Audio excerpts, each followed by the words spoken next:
அடுத்ததாக நூல் குறித்து ஒரு வாழ்த்துரை வழங்குவதற்கு கவிஞர் கடலம்மா ஜுடிசுந்தர் அம்மா அவர்களை அன்போடு கேட்டுக்கொள்கிறேன்.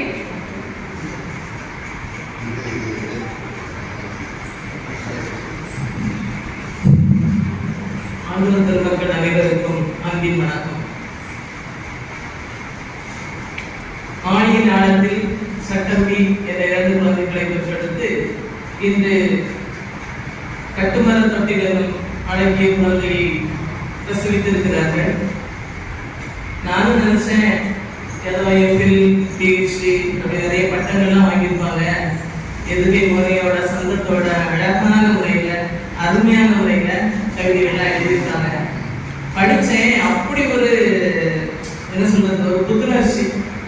எல்லாமே அப்படி ராகம் போட்டு பாடலாம் அல்லது ஒரு சந்தனத்தோட சொல்லலாம் அப்படிங்கிறது எனக்கு நல்லா பிடிச்சது. சாங்கு கோடையும் வாடையும் கொண்ட பாதைகள் மாறிய வீரன வந்திரும் பொற்களும் போன்றதோர் பார்க்கடல் மீதியை பாடுகள் தேடிய படகினை செலுத்திடும் மீனவ தாரகன் மீன்வெடி நாயகன் பாரதியார் அவன் இந்திர படம் ஒட்டி அது ஒரு கொஞ்சம் அது வரல. அருமையான முறையில அழகான கவிதைகளை எழுதியிருக்கீங்க.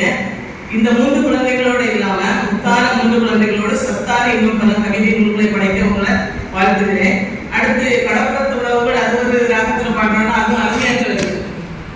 வயலோடு பழநெஞ்சி தேக சீனம் பூக்கும் பழந்தெழுது கூட சில நேரம் தேன போத இனிக்கும் அவிய மீனும் புளியும் முழக்கும் அதை விளக்கும் ருசிக்கும் அவிச்ச கிழமும் சேர்த்து தின்னாரி நாள் பசி பொருக்கும் காத்தி குத்த பால மீன் மஞ்ச தண்ணி காய்ச்சி பழ சோத்த புழிஞ்சு தட்டி வச்சு அதுக்கு மேல ஊத்தி நீரு கஞ்சி போலதானே நீ புடிச்சு பாரு அது மீன் போட்டு காய்ச்சி வச்ச தவசுரந்தான் கேளு நல்ல வளரு கலந்து வச்ச நனைந்து கறி வாசம் நம் மண்டைக்கு வெள்ள போன உடனே தீரும் ஜல தோசம் அரிசத்தோடு அப்பா தின்ன அச்ச வாழ மீன் அதை நினைச்சு பார்த்தா இப்ப ஒரு அடினா உள்ள நீரு மின்சாரம் பாஞ்சது சுடுக்கு முழுக்கு மீன் அதன் மடுக்கு தோல்ல புடிச்சு சமைச்சு தின்னவங்கள கேடு கழுத்தருந்து கலத்த கூட்டும் புவிய சாழ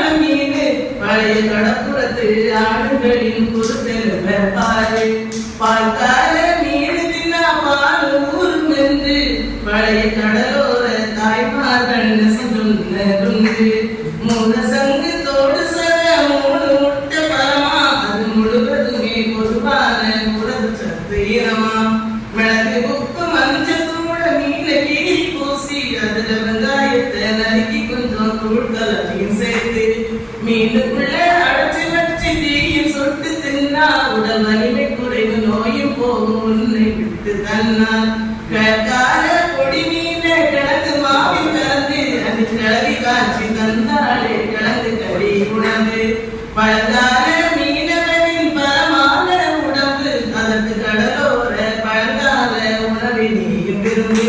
அருமை அருமை அருமை. அத்தனை கவிதைகளும் அருமை. எல்லாத்துக்கும் ராகம் பிடிச்சிடலாம். எதுகை மோனை சந்தம் எல்லாம் அப்படின்னா இலக்கணத்தை கற்று தேர்ந்த ஒரு தேர்ச்சி பெற்ற ஒரு தமிழ் ஆர்வலர் எழுதுனா எப்படி இருக்குமோ அதை விட சூப்பரா பட்டங்கள் பல பெற்றிருந்தாலும் கூட இந்த அளவுக்கு எழுதியிருக்க முடியாது. அருமையா எழுதியிருக்கீங்க. இன்னும் பல கவிதை குழந்தைகளை பெற்றெடுக்க வாழ்த்தி வணங்கி விடைபெறுகிறேன்.